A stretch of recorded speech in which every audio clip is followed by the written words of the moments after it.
Okay, so we are going to talk, get that not too loud. So it's really cold on a day that we're going to be talking about the heat. Okay, so we're going to be talking about heat-related disorders, things that we need to be aware of. And I guess it's supposed to be, is it tomorrow that's going to be the hottest, is it today, the hottest day of the year? Okay, what do you think it'll get here? Yesterday when I checked, it was 97. 97, okay. So, yeah, we typically don't get those days until July, August, do we? But coming a little bit early this year. So what I'd like to talk about is heat stress and other heat-related disorders. So why do we care? What's the normal body temperature? 98.6. Why do we care if it gets elevated or it gets on a real cold day, or if we're out in the elements, you know, and it's minus 20 if we get really cold? Why is that the ideal temperature? 98.6. It's when everything functions like it's supposed to. There's a lot of functions, chemical reactions in the body. There's enzymes, there's digestion, there's your body making proteins and making chemicals and everything that regulates your body. Those only will, all of those reactions will only take place ideally in a certain temperature range. And so we want to keep that body temperature within a few degrees of that 98.6. So on a cold day, how do we do to warm ourselves up? If it turns really cold in here, colder than it is. But what do we do if we can't go grab a cold? What does our body do? What function does it do on a super cold day? It restricts your blood flow from the extremities, puts it in the core. You start shivering to heat up the body. Not going to talk a lot about cold stress. We'll save that for the RAT meeting in December. Okay, but we are going to talk about the heat load. So we don't like it when that temperature, that heat load, goes too much above 98.6. Why do you worry about when one of your kids gets a fever and it goes 103, 104? Because those functions don't work, and it can actually lead to, if someone gets an extremely high fever, it can actually damage the body. It can damage the brain and things. So this little formula here is what we're going to talk about when it comes to heat stress. Heat is the total heat load. The total heat load on the body is determined by, what do you think the M stands for? How do we keep our body at that 98.6? How do we generate heat in the summer? Metabolism. Okay? Our body takes the food that we eat, and it gets the vitamins and minerals and sugar out of that for movement and all that. But a byproduct of that is heat. It makes its heat. In the wintertime, we like that because our body heats us up. In the summertime, we don't really like all that extra heat. So metabolism always adds to our heat load. It never subtracts from that heat load. It always adds to the heat load. You can get heat stress if you are working, even in the middle of the winter, if you're working and you have on a lot of heavy clothing, you can get heat stress just because of that metabolism, and no way to get rid of that. We also gain heat from, I say, this S, and that means our surroundings. Okay? There's three ways that, and I put that as plus or minus because we can gain heat from our surroundings by these three ways. One of the ways we're experiencing right now. Okay? How are we being cooled by the air conditioning in here right now? That's by convection. Any of you have a convection oven or had one? Airflow. Okay? The air basically puts that cool air on us. Is that air coming out there less than 98.6 or more? It's less.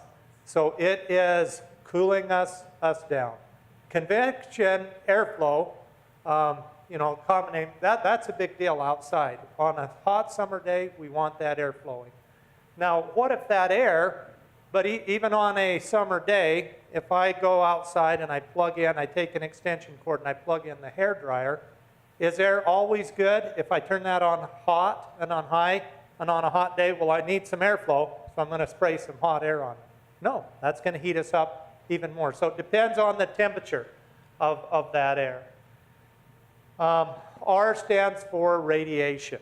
If I go out in the sun, there's no airflow, I'm wearing a black shirt, and there's direct sunlight, is my body going to heat up because I'm wearing black clothes, black pants and a black shirt? It is. That's radiation. Basically happens in your car. More if you have, and that radiation comes through the windows. If you've got a black car, it's going to heat up more than a white car. If you that is usually also radiation. We actually radiate heat. If you've seen one of those cameras with that detect that infrared heat, we actually put off heat. So we can gain or lose it by radiation. The only other way is by what they call conduction. What happens on a hot summer day if I go and grab a metal gate? Does some of that heat get transferred immediately into my hand? Yeah, and I go, ouch. Why doesn't it do that when I grab that branch of a tree? Why, isn't that branch of that tree the same temperature as that metal item? It is, but it doesn't transfer it to my skin because it's a non-conductor. Metal is a conductor. I don't worry about that one too much. Most people know that, hey, I don't grab that hot thing without gloves on. But these two are important, that airflow and radiation. In the summer, how do we, so I can lose heat from my surroundings, and that's important a little bit, but what's the primary mechanism of losing heat? Decreasing this heat load when it gets too much. What's the primary mechanism for losing that heat? It's sweating, and it's evaporation, okay? Sweating, perspiration, and evaporation. So, what happens on a normal hot day if we go out and we go work in the garden this afternoon, and if it reaches 97 degrees, we're working hard, we're going to generate quite a bit of heat from that shovel, doing that shoveling. That's always going to be positive. Then from our surroundings, we are probably going to be gaining some heat from that. The sun is going to strike down, and especially if I have a dark colored clothing on, I'm going to gain some from radiation.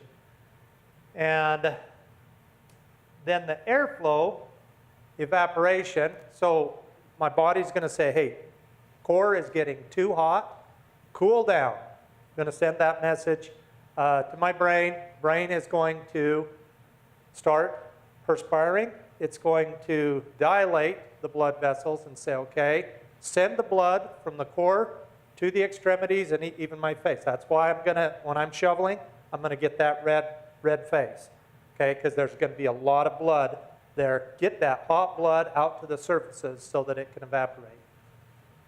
Does the sweating mechanism work pretty good? That air basically sweat and it evaporates. It takes all that heat, takes it up into the atmosphere and away from me. Works really, really good in a dry climate like we have here. I love the summers here. I didn't always like the summer. Used to like the winter. Now I don't like the winter. I'm getting old. But I don't like the summers back east where they have a lot of humidity. What does that do to this mechanism right here, to the evaporation? Yeah, and why? Why, when it's really humid, is that sweating mechanism not very effective?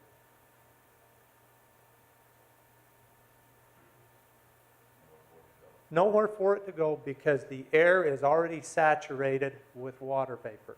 In a dry climate, what happens if you take a towel or you jump in the lake and there's very little humidity, you get out, you immediately, not immediately, but pretty soon you dry off, don't you? A little bit of water. In a humid climate, it takes a long time.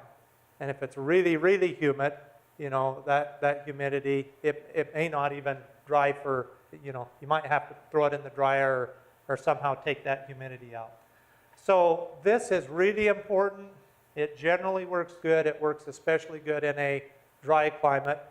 What does the airflow do to it? Even if it's hot outside and that air is coming by you at 98 degrees, is it going to cool you down? In a dry climate it is. Now there's a point where it would actually heat you up if it gets really, really hot. But for the most part, a light breeze in a dry climate is going to cool you down and make that process even quicker. So a little bit of a breeze, dry climate. Okay. In order for this to work properly, this cooling mechanism, we have to have water. Okay.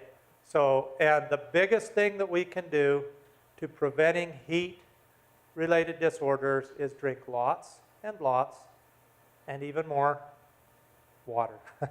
Drink water. Do we wait till we get thirsty? Then it's actually too late. The body says, hey, we have a water deficit. Hurry and drink water. In a dry climate, if you're in pretty decent health, this works good. So do people work? Do they get out and do hard physical labor in Phoenix, Arizona? They do. They do. Now, most of the time, they'll try and start at 4 in the morning or whatever. But I have seen people, I worked one summer down in Arizona, manual labor. You know, I've seen people, and I've had to work digging ditches and putting in shrubbery and fence and things like that, landscaping, at 2 or 3 in the afternoon when it's 110 degrees. It actually still works pretty good in Phoenix, Arizona, as long as you drink lots and lots of water. But what would happen if you do the same thing and you are in Atlanta, Georgia with 100 or 105 degrees? That sweating mechanism isn't going to work, and we could start getting into that progression into heat-related disorders. So the first thing that we see, that we call it, is heat exhaustion or heat stress. Okay, how many of you have had that before? Heat stress. What are the symptoms of that? You get nauseated, dizzy. Sometimes after you cool off, you might get the chills. You feel really hot. What does your skin look like? Cool and clammy. Sometimes you can have a red face too, but your skin usually, you still are sweating, so you've got some water, you know, on the skin. Cool and clammy, get a little bit sick, a little bit, and you do feel thirsty and dehydrated. And it's kind of like, man, I've only been doing this for 10 minutes, but I'm already tired. I'm tired out. That is what we call heat exhaustion, heat stress. What is the treatment for that? Yes. Cool them down in the shade, get them out of the heat, stop working, and give them... Now, did you say drench them in ice water? Is that what you said? No. We give them small sips of water. We don't, you know, go to the... We don't go to the grocery store, to the convenience store, and get the giant size of soda pop and fill it full of ice and then try and drink that as fast as we can. No, we don't do that. But just small sips, cool water. Even warm water. You know, sometimes I go on family vacation and we'll go somewhere hot and we've got all these water bottles and we come back and the kids say, I'm thirsty, okay. We forgot to put the water in the cooler. Okay, there's your water bottle. It's warm. I can't drink it. Even that will cool you off. You know, may not quench your thirst quite as good, but even that is good for you. Even warm water. We need to drink lots and lots of water. Works pretty good here. So that's kind of the take-home message for that. You get them out. You let the body catch up in cooling itself. It's got a little bit behind when we go into heat stress. Now, if we don't do anything about that, or we run out of water, and we say, you know, oh man, I forgot water, maybe we're in a remote place, that can progress into heat stroke. What happens when you go in from heat exhaustion to heat stroke? What are the symptoms of that? And I don't know if anybody here has ever experienced that. Stop sweating. You stop sweating. So your skin goes from cool and clammy to hot and dry. And you might still have the red face because the body's trying to cool itself. But basically you're sweating. It's almost system shut down. The temperature starts increasing dramatically. First aid, what's the first aid treatment for that? What? You know what? And especially if that person has passed out, it's immediate cooling of the body, which generally means, somebody from the emergency room. If you're in, you've got to get that person cool. You've got to stop that upward climb of that temperature, and usually it's best to let the EMTs, the paramedics, handle that. Now, I guess if you're in a remote area, still, hey, we finally found this person that's been wandering in the desert. We've got to do whatever you can, whatever that's practical to do. Sometimes people pass out when they do that. Another thing that they do, rather than just feeling nauseous or dizzy, they actually they're vomiting and they get incoherent. They are not the same person that you are used to. They start talking nonsense and just, not making any sense, not responding to what you're doing. They kind of turn into a zombie. So watch for those symptoms. And it is a gradual progression from heat exhaustion to that heat stroke. If someone does have that heat stroke and they pass out, they come back to, I would seek medical attention. That's serious enough that you want to get them medical attention. If they just get a little bit dehydrated, do what we said. But the key here, lots and lots of water. Just drinking water. That will take care of it most of the time. Now, there is a thing that we call acclimatization, where it takes a while. Have any of you ever moved from a low temperature place like Utah to a really hot environment? Okay, so I did that one time. The first few nights, couldn't sleep. You're sweating through the night. Okay, in August, in a high temperature, high humidity environment, and then you know what? After 2 or 3 weeks, it's normal. You get used to it. You get used to that. Your body adjusts, and as long as you keep drinking a lot of water, it just adjusts. So one thing is getting used to that. If you're going to be doing a lot of work, just kind of take it gradually at first. Make sure that you give yourself enough breaks when you do that. Now, what about, do you need to drink anything? Let's talk about other drinks here for just a minute. We've said water is really good. What about soda pop? Good idea or not a good idea? I mean, better than nothing, but why isn't especially caffeinated drinks good for preventing heat-related disorders? They do, because what those do is basically you will lose more water. They're a diuretic. When you have to go to the restroom, you will lose more water than you would if you didn't have that that diuretic, that caffeine in your system. Now, if I'm out in the desert, okay, and I'm wandering in the desert and I find this cooler and all it's got in it is caffeinated drinks on ice, yeah, I'm going to take, it's better than nothing, but the best is water. What about Gatorade and Powerade and all those drinks? Are those good? Yeah, they do have electrolytes in them. Now, what else do most of them have in them? They have, that's usually the second ingredient. Sugar or our friend high fructose corn syrup. Okay, so use those with your own judgment. If you are diabetic, pre-diabetic, you may want to talk to your doctor or use some alternatives that do not have as much sugar in them. I'm not going to tell you not to drink those, but let's talk, that kind of reminds me of something else that I'm going to talk about. What about cramps? Anybody ever had severe cramps in your muscles before? A lot of times, and I've only gotten like in your calves. When you do something, maybe you're playing sports, you're doing something really strenuous, That's often caused by overuse, not enough time to repair, and loss of electrolytes, those potassium and sodium, those electrolytes that we need, because we've lost a lot of those in the sweating mechanism. Does sweat have a high salt content? It does. Why? Why do we sweat out salts? That sweat, it's kind of like antifreeze.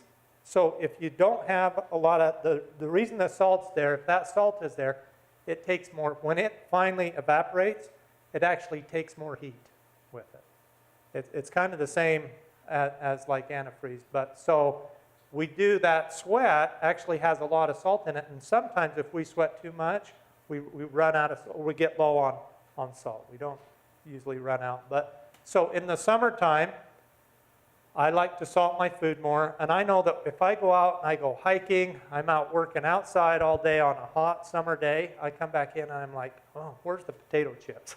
Where's the pretzels? Those salty foods. Again, if you're high blood pressure on a low salt diet, use your good judgment there, talk to your doctor before you start adding a whole bunch of salt. Most of the time, too much salt isn't good for us, but we do need a certain amount of those salts and electrolytes, and not just sodium. Okay? So that's the basic mechanism for what we should do. Other things for prevention, light-colored clothing. So in places that are really, really hot, the Middle East. When I think of hot and a desert, I think of the Middle East. What kind of clothes do they wear there? And that one I don't get. Okay, but sometimes you'll see them in it's very long sleeve, and I think, well, why don't they just wear a t-shirt? But a lot of times, a lot of light-colored clothing too, white clothing. That's not going to absorb as much from the sun. So wear light-colored clothes. One other thing too, when it comes to diet, what happens if you go out in the you're working hard, you get hungry, and you go to that all-you-can-eat barbecue place, and you stuff yourself full of high-protein foods at the barbecue buffet. What happens then? So you're dragging. You really are. You're dragging. How come? How come you're dragging? It does. When your body digests that, it generates lots of heat. And so eat lighter foods. That's why in the summer, sometimes most of us feel more like salads and, maybe not hot soup, but maybe just lighter sandwiches and salads and things like that. So that can also play a role in it. Staying in the shade when you can. Wearing a hat, that also can help. And that kind of reminds me of what I want to talk about next, sunburn. Okay, sunburn is another thing that's associated with the heat and working out, and we've had sunburn claims before. It's like, I went out and worked in the sun. Now I am all burnt. I had to go to the doctor. Best way to prevent that? Sunscreen, yeah. And what do we look for on sunscreen? We look for the SPF, and I heard just yesterday, I was listening to KSL, and they said, well, don't just look at the SPF, but look for something that says that broad spectrum. And this had to do not with sunburn, but with skin cancer.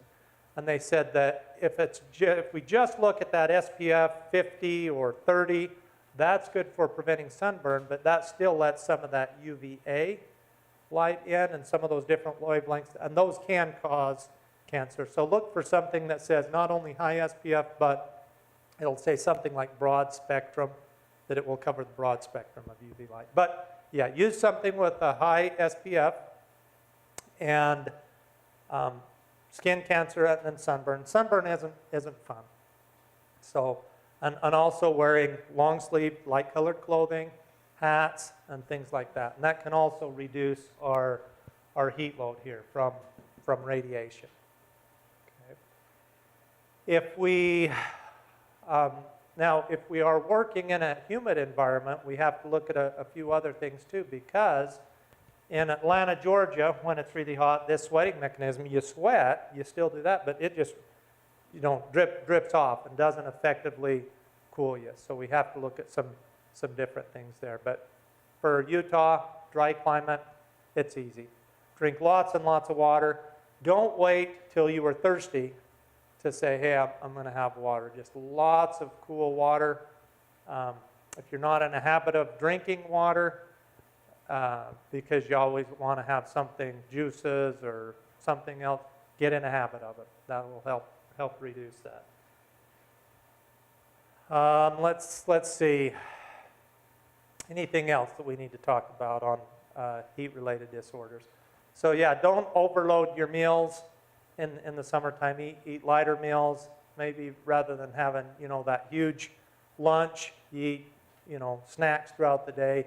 Just things that are a little bit lower in protein, a little bit lower in sugars, because those really do warm you up when your body starts to digest those. Okay. Does anybody have any questions?